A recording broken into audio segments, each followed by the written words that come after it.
Ladies and gentlemen, it's time now to listen to our second speaker. This young gentleman, Advocate Zerick Dastur. He's a partner with the national law firm J. Sagar Associates, an eminent legal company. He practices in the field of dispute resolution, arbitration, antitrust, and competition law. Zerick is a triple gold medalist from the Bombay University at the law exams, where, needless to say, he stood first in the Bombay University. His practice covers diverse areas of corporate, commercial, and regulatory disputes, competition law, securities law. He has represented clients in domestic and international commercial arbitration.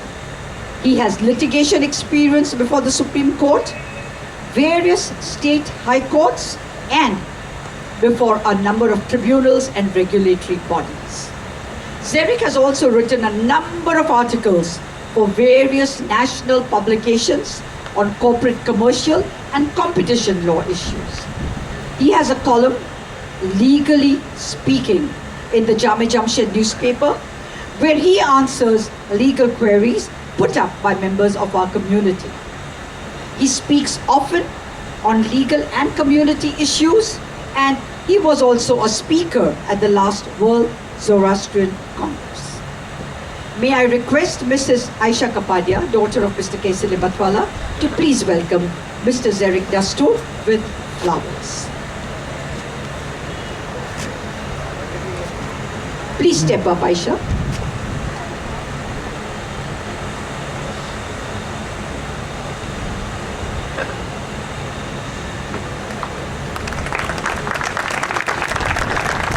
And Advocate Zerick Dastur will now address us on Zoroastrian sugar in Indian milk, how we continue to live the story. Over to you, Zerick.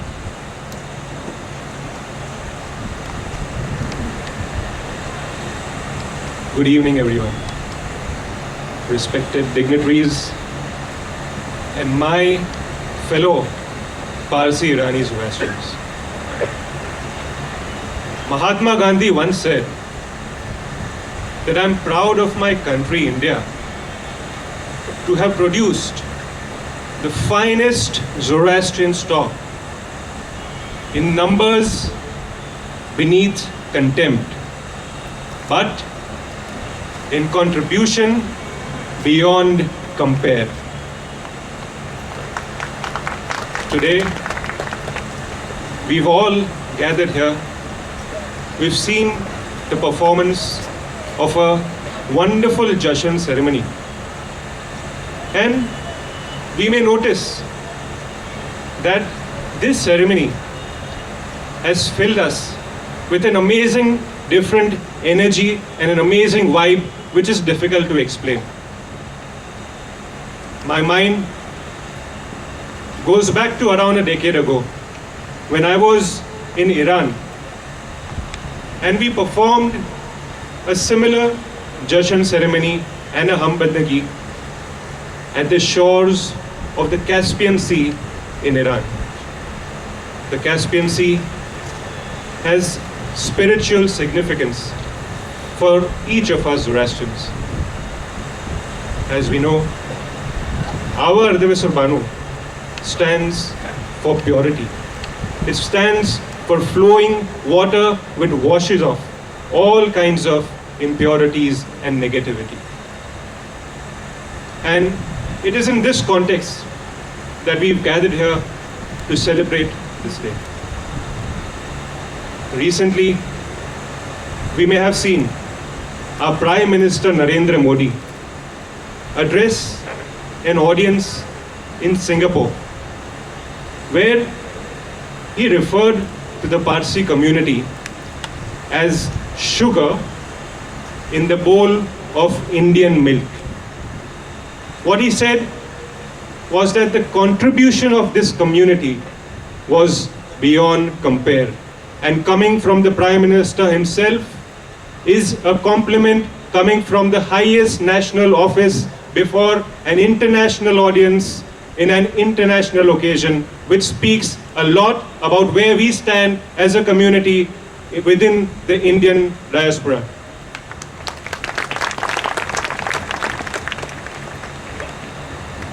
We may have noticed of late that property is destroyed, lives are lost, towns are ravaged by certain class of people who want to be classified as backward and who claim reservation as a matter of right. Unfortunately, jara akhi dunya agal chalech, they want to be treated as backward. On the other hand, we Zoroastrians, despite being a micro minority, have never demanded any kind of special status, privilege, or title. We progress on the basis of our own merits. We create rather than destroy. We give rather than demand. We stand for quality rather than quantity. And it is in this context that I would say that we, through our merit and hard work, have reserved a place in the hearts and the minds of the Indian community. That's something unique which sets us apart, different from other communities. When we talk of sugar in the bowl of milk, we know that when sugar is added to the milk, it adds value, it creates sweetness. But at the same time, it retains its individual identity. In the same way, while we have spread happiness and sweetness and prosperity in India, we have retained our individual identity as Parsi, Irani, Zoroastrians. And as we introspect, we will realize that our resolve as a community does not lie in the reserves of our trust properties or the balance sheets of our rich industrialists. It lies, and it's summed up simply, in a system of core values. These are the values which define us. That amongst integrity, perseverance, and excellence are values which define the Parsi Zoroastrian community. And speaking of excellence, we need not go too far. Amongst us today is one of the brightest legal minds in India, a legal luminary in his truest sense. Edward Nadir Shah Modi, the grandson of late Jeevanji Modi, is indeed a legal phenomenon in himself, and I have had the privilege of personally dealing with him on legal issues. Edward Nadir Shah has selflessly devoted himself to the service of the community. Edward Nadir Shah, like wine, truly improves with age. He's known as the savior of the Dadar Parsi colony, where he defended the Parsi-only covenant against a powerful lobby of builders without charging a single penny as fees. Edward Nadir Shah, we thank you for your contributions to the Parsi community. We have amongst our community Mobids like Edward Ramyar Karanja, who have dedicated their lives to instill values and education in young Zoroastrian children studying at madrasas. Edward Ramyar knows that these Zoroastrian children are the future of the community, and therefore it is important to instill Zoroastrian values and culture in the hearts and in the minds of these young ones. Today, as a community, we do face challenges. They say that forget the tiger and save the Parsis. They say that the numbers are dwindling. They ask us whether we are doing enough for the youth of our community. They ask us whether we are doing enough for the Mobids of our community. Now, we do accept that these are problems. Unfortunately, we can't just blame Pakistan for these problems. It is for us to deal with them. And let me tell you that there will be obstacles, there will be impediments, but that does not mean we take our eyes off our goals. And history is testament to the fact that amidst adversity, we have always risen to the occasion, conquered the challenge, and progressed forward. That's what sets us apart. And for the collective success of the community, it is important that each of us contribute as an individual. And our individual successes will multiply and become the success of the community. Be it a Mohammed who devotes himself to the service of the fire, or be it a housewife who devotes herself to her family, or be it a businessman who devotes himself to his business, or a lawyer, a doctor who burns the midnight oil to achieve professional success, or be it a simple individual whose only aim is to earn an independent existence and stand up on his own feet. Each of us are contributories to the collective pool that is the Parsi, Irani, Zoroastrian community. Each of us have a role to play. Each of us has a task to do, and each of us can contribute to the collective's benefit and future of our community. What we have also done over the years is to develop a kind of a support system within the community, a system of interdependence. If there is a child in a community who has the brains, who has the drive, but does not have the money to go to college, it affects us as a community. If there is a senior citizen in a flat, in a colony in Dadar, who has to choose between paying prescription drugs or the rent, it makes our lives difficult as a community. It is this fundamental belief that I am thy neighbor's keeper, I am thy brother's keeper, that makes us move forward as one united Parsi, Irani, Zoroastrian family. In the history of our community, there are many firsts and many stories to be told. But the one that comes to my mind tonight is an event which took place when our religion faced its darkest hour.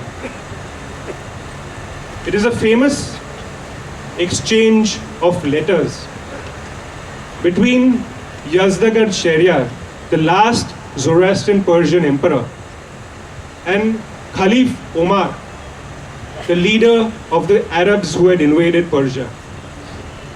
It was a time when the Persian army was completely defeated in battle, and the Arabs stood at the gate of the Persian capital. It is at such a time that Caliph Omar wrote a letter to Yazdagerd Shahryar, and what he essentially said is that you have been defeated, your armies have been conquered, and now there is nothing really left for you. And I still give you an option to survive and for your people to survive. But you have to promise that you will stop the worship of fire. You will renounce the worship of fire. And that you will command your people to renounce the worship of fire and embrace Islam. The response of Yazdagerd was clear and decisive, and something which will go down in the annals of history as a metaphor for courage. Not only did he reject this offer, but he wonderfully explained what our religion stood for. He explained that the Zoroastrian fire is the lifeblood of our religion. It is a connection between the individual and the Almighty. It is the manifestation of the Zoroastrian spirit. What happened thereafter, history tells us. Yazdagerd and the Persians fought till the very end until they were martyred. And as we think today, we realize that they could very well have accepted this offer, ensure their own survival, ensure the survival of the kingdom.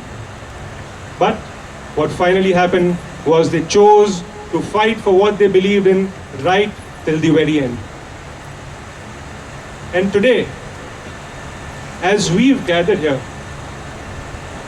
on this occasion, and when we look up into the night sky, we know that there are martyrs like Yazdagerd who still watch us.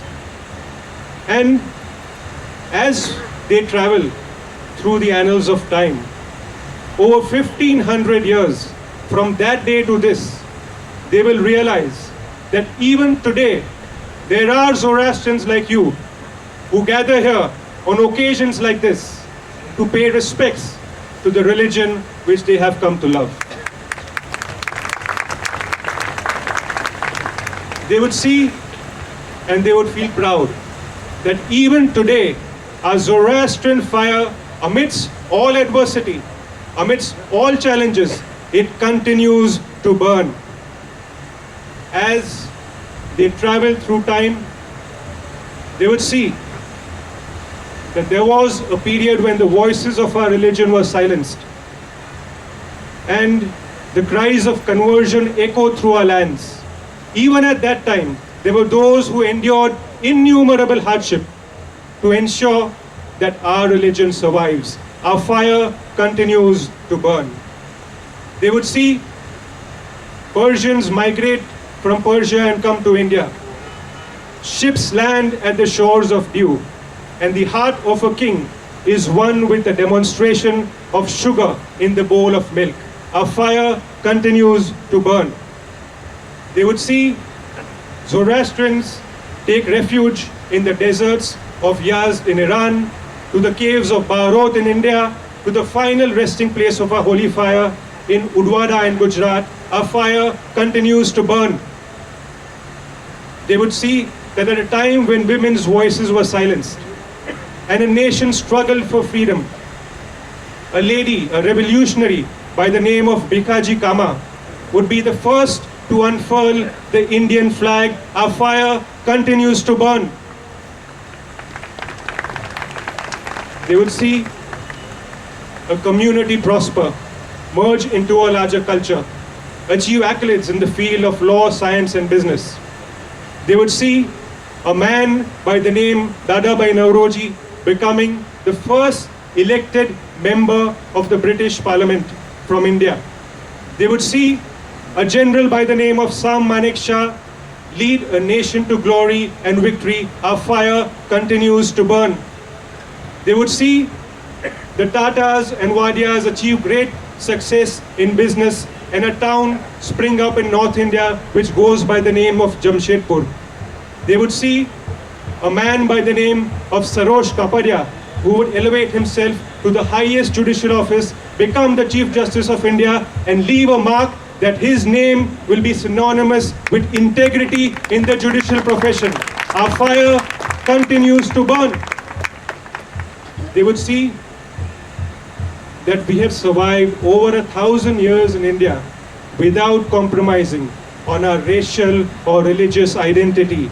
That while we do celebrate Holi and Diwali, we remain true to our own faith and continue to maintain our individual identity. Our fire continues to burn.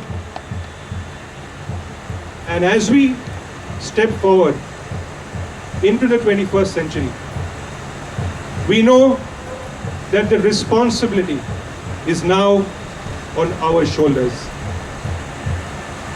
There are a number of questions raised, doubts raised on the survival of our religion and our race. But the fires in the heartlands of Yazd will be an appropriate answer to this question. They have been burning continuously for more than 1,000 years, which will obliterate and destroy any kind of doubt anyone has in the survival of our religion or our Parsi race. And when we are met with cynicism and doubt, we will rise up in one voice which sums up the spirit of our people. Our fire continues to burn. Thank you very much, everybody. Atha Zamyad, Atha Afrinami.